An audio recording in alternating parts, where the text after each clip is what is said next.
안녕하세요. 라이트하우스입니다. 최근 미중 무역전쟁, 일본 수출 규제 등 여러 가지 사건으로 우리나라 경제시장은 더더욱 나빠지고 있는데요. 그래서 지난 7월 0.25% 기준금리를 하락시킨 것에 이어서 10월에 또 한번 금리 인하가 될 것이라는 기사들이 나오고 있습니다. 이렇게 경제 위기 상황에서 장기적 침체를 막기 위해 금리 인하를 하고 있음에도 금리가 떨어지니 유동성이 늘어나 부동산이 다시 오를 것이라는 헛소리를 장렬하는 인간들이 있습니다. 그래서 오늘은 위기에 직면한 현재 우리나라의 경제 상황과 그 경제의 일부인 부동산 시장의 전망까지 같이 알아보는 시간을 갖겠습니다.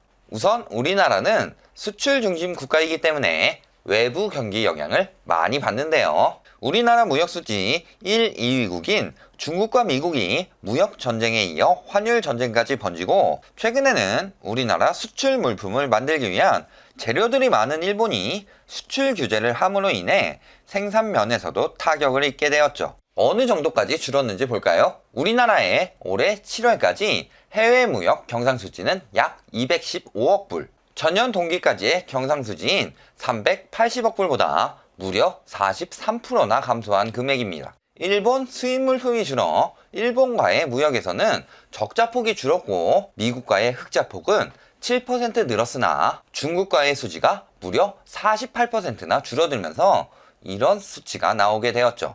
이처럼 무역에 타격을 입게 되니 우리나라의 경제 상황 역시 안 좋아지고 있는데요. 지난 7월 한국은행에서 경제 성장률을 2.2%로 하향 조정하면서 금리 인하까지 하였으나 지금은 1%대로 전망하는 전문가들도 생겨나는 만큼 상황이 안 좋아지고 있습니다. 경제 성장률과 동시에 물가 상승률 역시 꾸준히 하락하고 있는데요. 전년 동월 대비 물가 상승률을 보면 올해 8월에는 마이너스 0.038%를 기록할 정도로 최악의 경제 상황을 보이고 있습니다. 따라서 지금 우리나라의 디플레이션 위험성은 더욱 높아지고 있는데요. 경상수지가 줄어들면 기업 및 가계소득이 감소하게 되고, 소득이 줄어들면 기업이건 가계이건 허리띠를 졸라매게 되죠. 사람들의 소비는 줄고 기업도 고용을 늘리기는커녕 오히려 감축하면서 설비 투자도 아끼게 됩니다. 그렇게 되면 당연히 내수시장은 침체되는 것이고, 기업은 물론 자영업자들까지 소득이 감소하면서 다시 소비는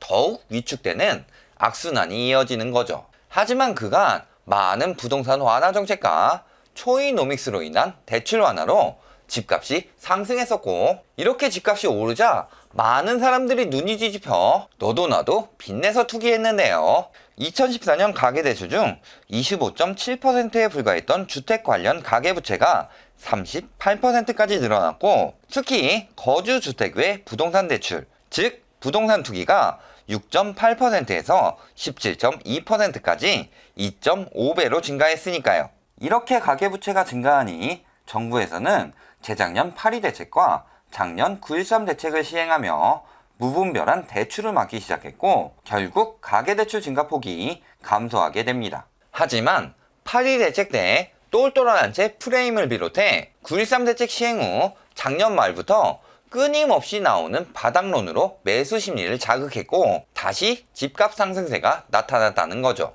문제는 앞에서 말했듯이 이렇게 경제가 안 좋아지고 있는 상황에서 아직도 부동산만은 오를 것이다라는 많은 호도기사와 함께 대량 분양을 앞둔 건설사들의 시세 올리기로 인한 상승폭이 생겨나자 지금도 오르고 있다는 기사들이 지속적으로 나왔고, 강남 아파트 상승세 영상에서 말했듯 많은 부동산들이 편법 대출까지 알선하면서 정말 바닥인 줄 알고 거래하는 사람들이 다시 나타났다는 건데요. 이미 오를 대로 오른 가계대출은 더더욱 오르며 결국 우리나라 가계부채는 1,550조를 돌파했고, 작년 말 기준 GDP 대비 가계대출도 97.7%까지 상승하며 100%에 가까워지고 있습니다. 이뿐일까요? 은행들은 사람들의 예금을 통해 이자를 지급하면서 자금을 확보하고 그 금액을 더 높은 이자로 빌려주면서 수익을 올리는데요. 내수 시장이 침체되면 소비가 줄어드니 대출받아서 투자하려는 심리 역시 줄어들고, 반대로 예금을 하려는 심리는 높아지게 되는데요. 최근 금리 인하까지 겹치며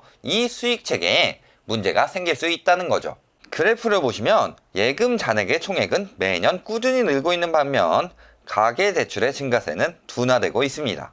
여기에 기준금리 인하로 대출과 예금금리가 동시에 떨어지면서 그 차이가 점점 줄어들고 있고요. 즉 은행의 수익이 감소해 가고 있다는 뜻이죠. 여기에 부동산 불패라는 심리로 대출을 받아 무리하게 투기했으나 이제 갚지 못해 연체하는 상황이 늘어나면서 최근 깡통 대출이 1조 3천억 원을 돌파했다고 하는데요. 경기 침체로 인해 기업들도 어려워지면서 가계대출과 기업대출 모두 연체율이 늘어나고 있습니다. 그리고 거래량을 보면 급매로 내놓아도 팔리지 않을 만큼 급감했죠. 그렇다면 결국 어떻게 될까요? 은행에서는 담보를 회수할 수밖에 없게 되고 경매 절차를 진행하는 건수가 점점 더 늘어나게 되겠죠. 경매가 늘어나면 늘어날수록 가격은 급격히 떨어지게 되고 지금처럼 경매 낙찰가율이 연일 최저치를 기록하면서 원금 회수는 점점 더 힘들어지는 거죠. 이렇게 은행의 수익은 줄고 지출은 늘어나면서 역마진의 공포가 다가오고 있습니다. 이미 보험사들은 투자해놓은 국내 및 해외 채권으로 인해 하나생명은 1조 318억, NH농협생명은 3,267억의 환해지 손실을 입는 등 역마진 사태가 가시화되고 있고요. 정리하면 GDP 대비 가계대출은 100%에 준할 정도로 증가하고 국내 은행 및 보험사 등의 금융기관은 역마진을 우려할 정도로 위험해지고 있다는 소리인데요. 이와 매우 유사한 사례가 있죠. 비정상적인 부동산 상승으로 은행에서도 개나 소나 돈을 빌려줬고 GDP 대비 가계부채는 100%에 준할 정도까지 급증하면서 급격한 붕괴와 함께 깡통부채가 늘어났고 은행에서는 담보를 회수했으나 팔리기는커녕 애물단지가 되면서 결국 대형은행은 파산하고 부동산 폭락을 비롯해 경제까지 급격히 침체된 바로 리만 브라더스 사태 말입니다.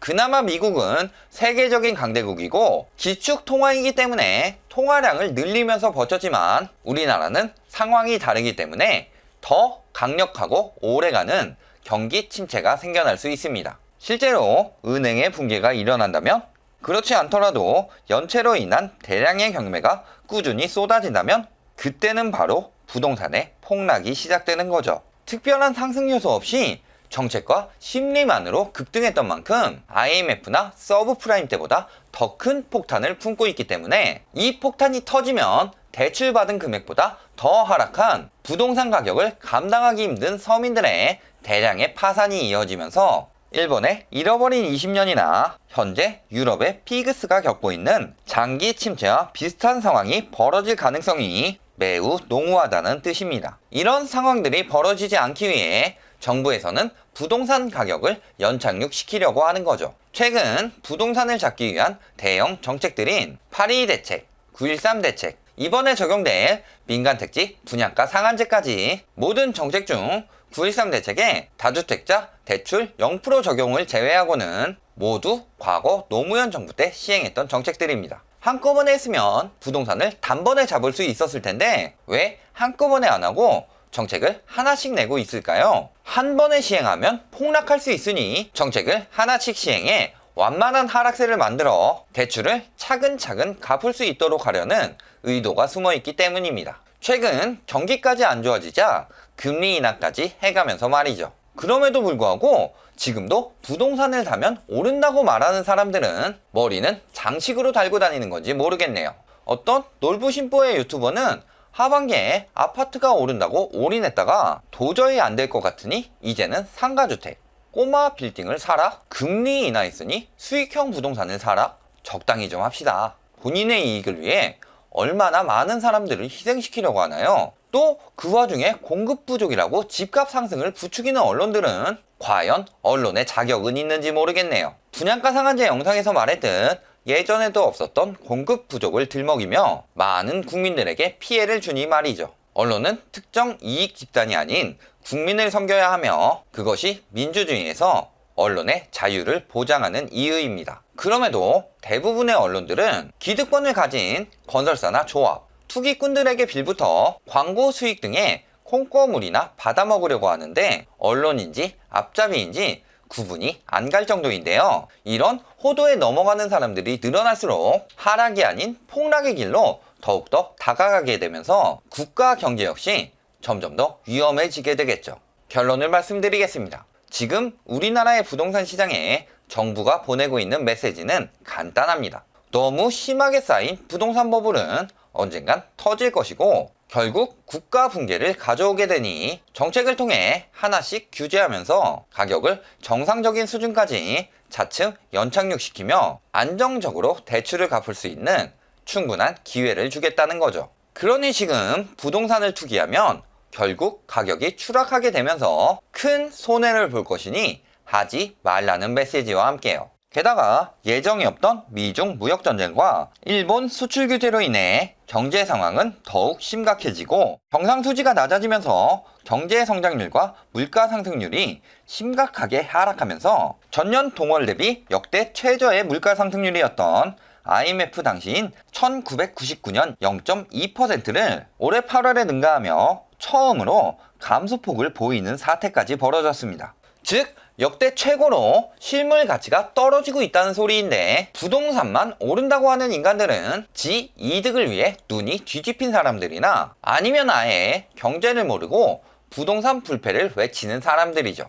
그런 헛소리 들을 시간에 차라리 잠을 자는 것이 컨디션이라도 좋아지니 더 낫겠습니다. 지금 우리나라의 경제는 위험한 상황이고 부동산 역시 예외는 아닙니다. 이럴 때일수록 현금이나 황금성이 좋고 변동폭이 적은 상품이 안전자산이죠. 황금성이 낮고 최근 변동폭이 큰 부동산이 안전자산이라는 개소리에 넘어가지 마시길 바랍니다. 지금은 허리띠를 졸라매고 경제 위기에 대비해야 될 때입니다. 그럼에도 다주택자 하나를 살리기 위해 많은 서민들을 희생시키려는 지금의 호도하는 사람들에게 넘어가면 그때는 하락이 아닌 진정한 폭락이 올 것임을 꼭 명심해 두시기 바랍니다. 오늘 영상이 도움이 되셨다면 좋아요, 구독, 알림 부탁드립니다.